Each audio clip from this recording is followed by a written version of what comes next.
father's wife, husband's wife, and told all kinds of things about her husband. Right? And he dealt with some of the most difficult situations that I can imagine. However, we need to understand that Dr. King was standing on the shoulders of other people. Right? There was a tradition of struggle for justice in this country. So he was standing on the shoulders of people like Harriet Tubman and Frederick Douglass. Frederick Douglass, who said, people who want change without struggle are like people who want crops without plowing the field. They want rain without thunder and lightning. They want the ocean without the mighty roar of the ocean. Change requires struggle. So Dr. King stepped into a long line of people who struggled. And they had theorized and strategized with their white allies about how to win justice for people in this country. Right? Dr. King's work looked like the focus and goal should be integration. That's what he saw. Other people had moved the long walk for justice to the point where it looked like integration was a thing that needed to be worked on. When he got into the work, he realized there's something wrong here. It isn't just integration. People need to vote also. So Selma became important for that. But long before Selma, not too long before Selma, there was Montgomery. And the Montgomery boycott taught Dr. King some lessons, because we need to understand something about how Dr. King got prepared to do what he did. Right? Dr. King was a solid member of the black middle class.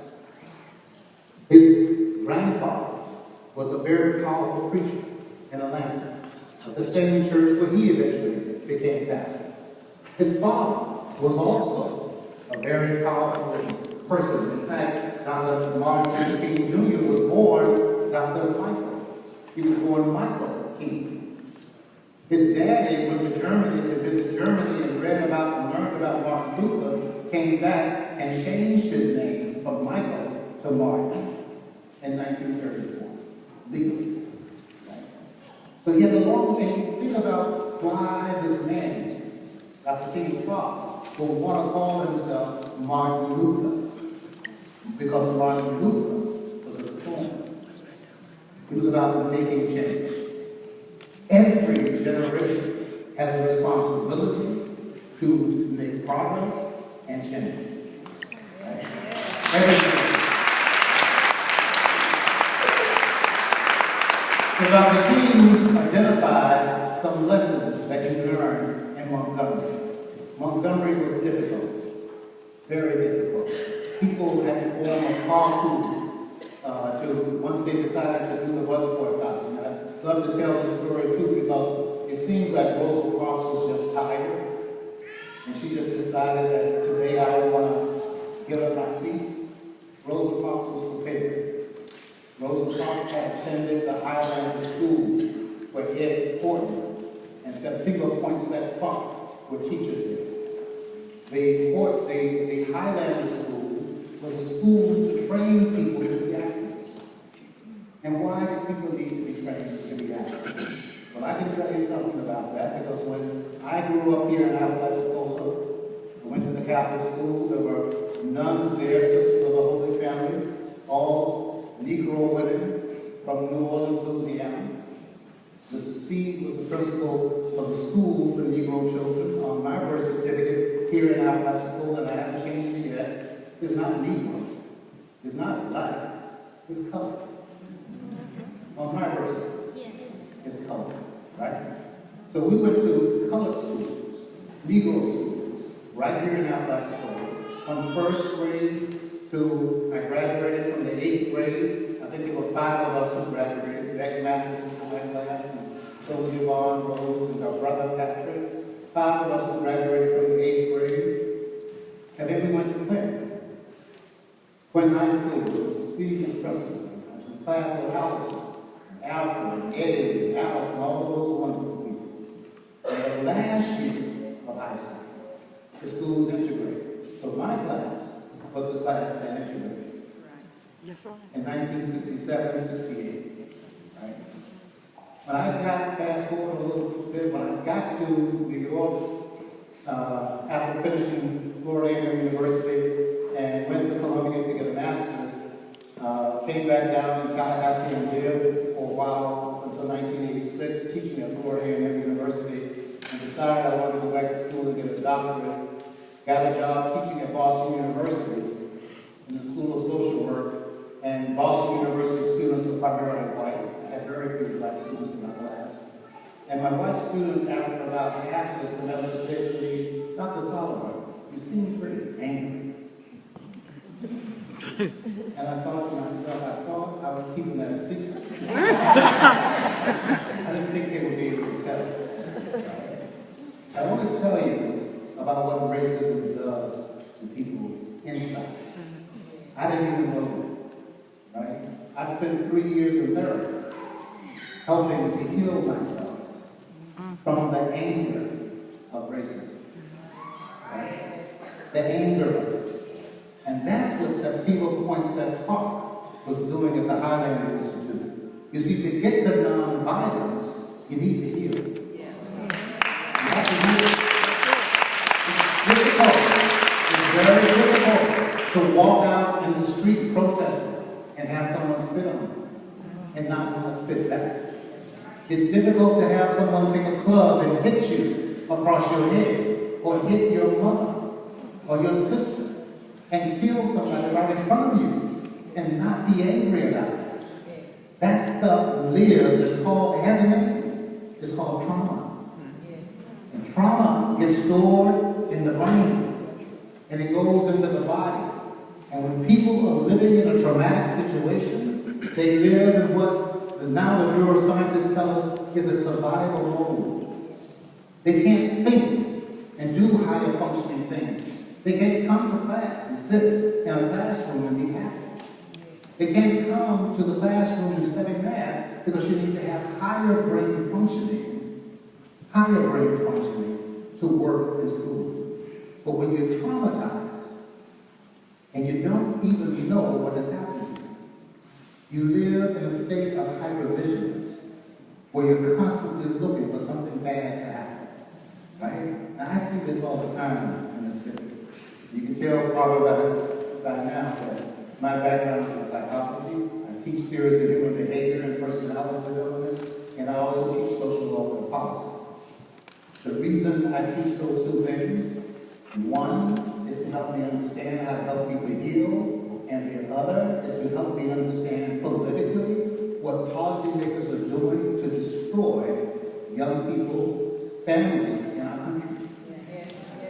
And we need to understand that. Because Dr. King, this is what he said he learned in Montgomery from that bus program. First of all, he said black people learn that black people will stick together. Because up until then, the fear was, if you got out there to do this bus program, you're going to be by yourself. People wouldn't stay with you. Right? The second thing he said they all believe that if we do this protest, the white people are going to stop it. And what they learned is the exact opposite. Once they took the protest home, other people came to join them. And some of their white residents there in Montgomery came along to help them as well. Right? So people learned that there was something that we could do about ourselves. And here's something else he said we learned. All of the stuff that had been done to us to try to make us less than human, deep inside of us, our respect, our self-respect was still there. It wasn't smothered out completely. And out of that self-respect that we had for ourselves, because these were farm laborers, maids, cooks, carpenters. These were not college-educated people. I'll say a little bit more about the college-educated people later, because actually Dr. King had a very strong message to give to us college-educated people. Remind me to tell you about that.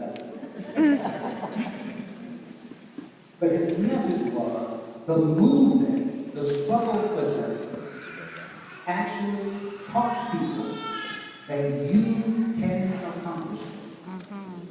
You can accomplish things. And this, you don't have to wait for somebody to come and save you. You can do this work yourself. Right? And how do you get to that? I love the fact this morning, when Dolores Poole asked me about doing this, and thank you so much, Dolores, for bringing that request. When she asked me about doing this, I said, well, we have children there. She said, oh, yes, children will be there. And I love the fact that the children were here up front, right? And we have the children. This is an actual ceremony for this event. And the children and the band, I know Mr. Loftus-Cheek is very proud of the work, right? Wherever he is, he's somewhere enjoying the fact that here is this wonderful tradition still happening in this little town, right? Those children are so important because why can I stand here before you and talk?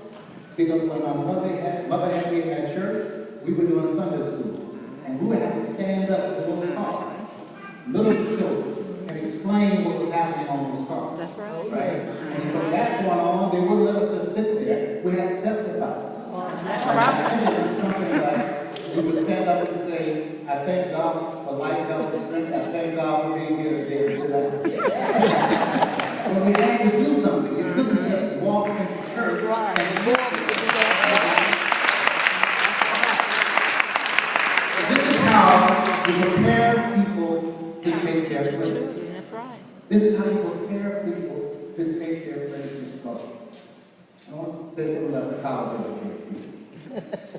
See, Dr. King, as I said, was solidly a member of the black middle class.